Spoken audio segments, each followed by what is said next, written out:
Vamos a escucharle al señor licenciado Manuel Alejandro Schmidt Vázquez, consejero de la Comisión Estatal de los Derechos Humanos del Estado de Morelos. Tiene usted el uso de la palabra, licenciado. Muchas gracias, señor diputado.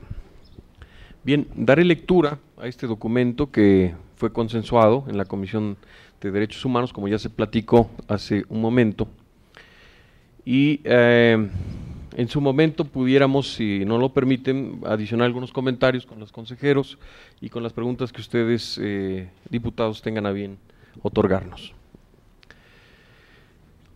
A fin de dar cumplimiento al formato establecido en las audiencias públicas que otorga la Comisión de Gobernación, nos hemos centrado de forma específica en algunos puntos que contiene la minuta que nos ocupa, y así poder, en lo posible, ajustarnos al tiempo previsto de participación, por lo que se omitirán múltiples conceptos y consideraciones en beneficio de la brevedad de la exposición. En el artículo 3 se expresa que la seguridad nacional es una función a cargo del Ejecutivo Federal y considera aspectos como la soberanía, la independencia nacional. Acotamos y analizamos que nos parece se deja un tanto de lado al artículo 39 constitucional, que menciona que la soberanía recae esencialmente en el pueblo y el Congreso es precisamente su representante. Por ello, no se debiera dejar tan autónoma esta visión de que solamente sobre el Ejecutivo Federal recae el aspecto de la defensa de la soberanía y la independencia nacional. Segundo, habla del mantenimiento del orden constitucional. Soslayándose, creemos, la actividad del Poder Judicial que ejerce funciones de control constitucional y el fortalecimiento de las instituciones democráticas que recae a nivel nacional en el IFE y en los estados en los institutos electorales respectivos. La preservación del régimen democrático, al igual que lo mencionado en el inciso anterior, en todo caso pudiese solamente decir coadyuvar en la preservación del régimen democrático en armonía con las leyes previamente establecidas. En el último párrafo del artículo 4 se plantea los organismos constitucionales autónomos y las autoridades estatales y municipales tendrán la participación que les corresponda en términos de la Constitución, las leyes aplicables y los convenios de colaboración que al efecto se suscriban. Este párrafo nos parece revisable, pues debiera definir en todo caso la participación específica de los órganos autónomos, aún más específicamente, como ya se mencionan, y las autoridades estatales y municipales en el contexto de la seguridad nacional. De no ser así, debiera entenderse entonces que se excluyen, pues define con antelación que la seguridad nacional queda estrictamente a cargo del Ejecutivo Federal. El artículo 5 relacionado a enlistar las amenazas a la seguridad nacional no define aspectos de alta prioridad estratégica como la seguridad alimentaria o bien el combate a monopolios y oligopolios que no permiten el desarrollo general y el bienestar general de la nación, especialmente de los aspectos de desarrollo humano establecidos en el concepto de seguridad humana aprobado por las Naciones Unidas, como se explica más abajo. Tampoco define aspectos relacionados con la protección a la seguridad nacional, cuestiones de credibilidad y conducta ética de titulares de instituciones públicas, aspecto que debe ser, sin lugar a dudas, un tema de seguridad nacional. No revisa amenazas al desarrollo industrial nacional y el fortalecimiento de la independencia nacional en materia económica, energética, alimentaria, cultural, educativa, entre otros aspectos. Tan solo para explicar con mayor detalle esto que se comenta, es de mencionarse que la independencia que sí se toca en el artículo 3 no explica con el debido detenimiento que la independencia hoy en día no debe referirse solamente a tener un territorio, una población y un gobierno propio y electo de manera indubitablemente democrática, aspecto que, por cierto, debe entenderse como parte de la seguridad nacional.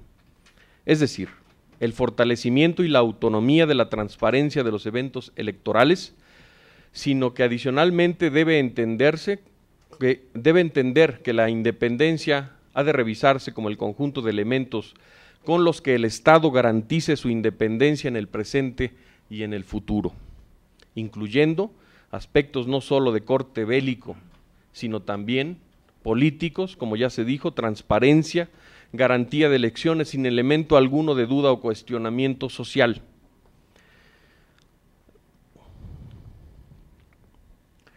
Aspectos que, como podrá verse,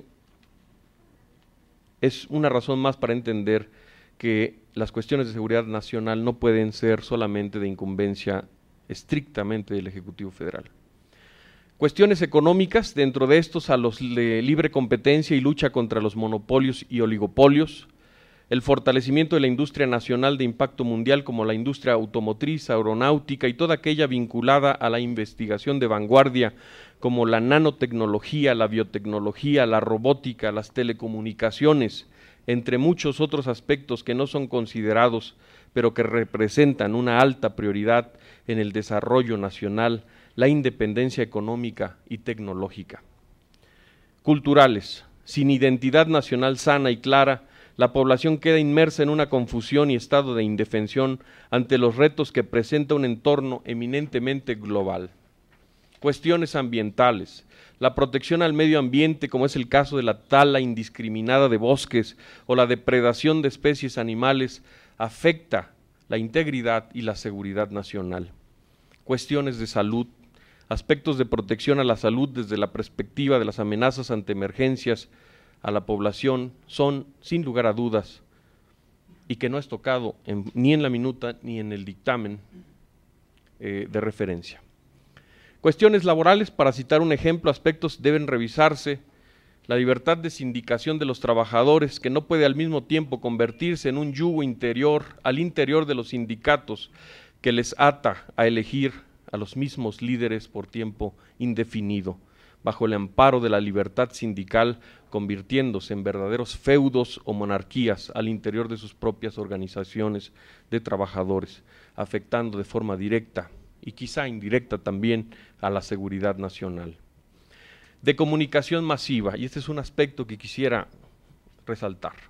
Hoy por hoy los medios masivos de comunicación introyectan de forma directa ideas e información en la población, afectando su conducta, ya sea que lo hagan de forma consciente o no. Por ello, los contenidos de los medios masivos de comunicación deben ser revisados con mayor detenimiento para fomentar la educación, la cultura, la solidaridad, los valores y todos aquellos aspectos deseables en una población sana. No pueden dejarse de ver como aspectos de alta importancia para la seguridad nacional en un Estado realmente moderno e interesado en su población. Seguridad alimentaria. La seguridad alimentaria debe preverse por cualquier estado, en cualquier situación de emergencia nacional. Debemos producir más alimentos o los alimentos suficientes para alimentar a nuestra población. Ese es un tema estrictamente, me lo parece, de seguridad nacional que también debiera tratarse.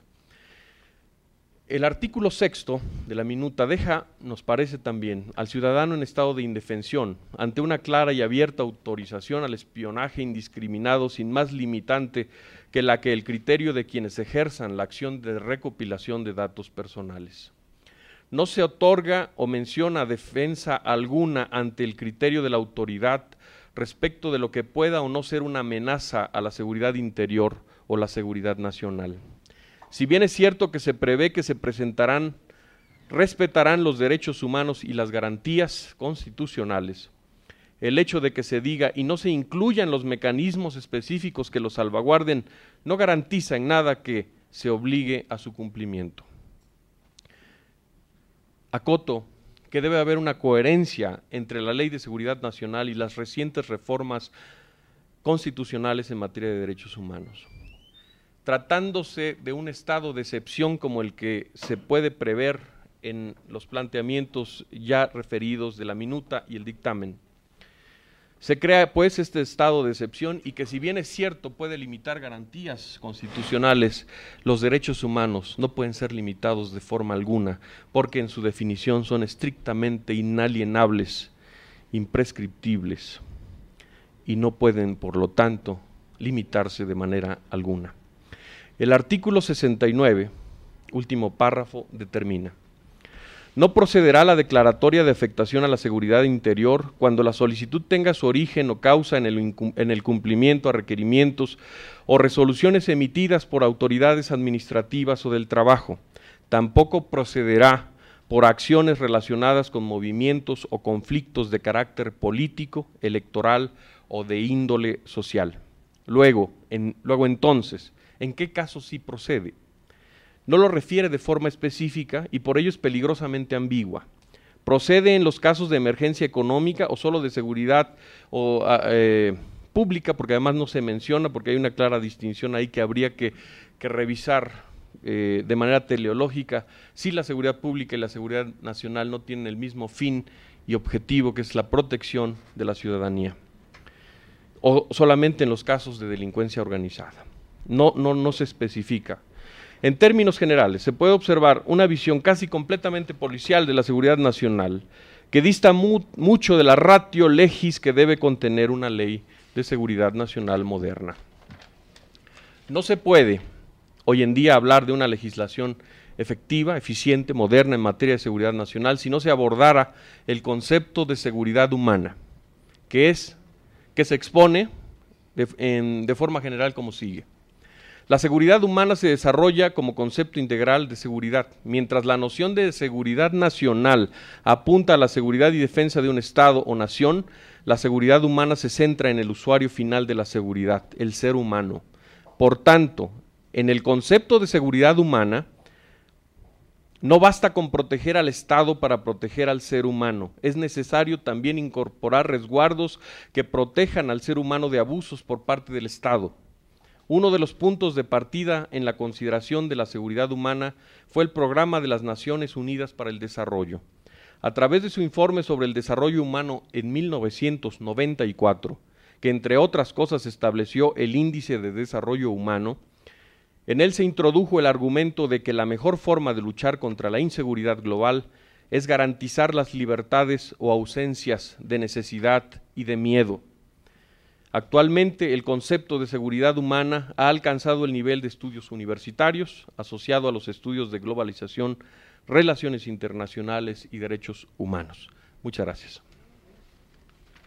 Gracias, licenciado Manuel Alejandro Smith Vázquez.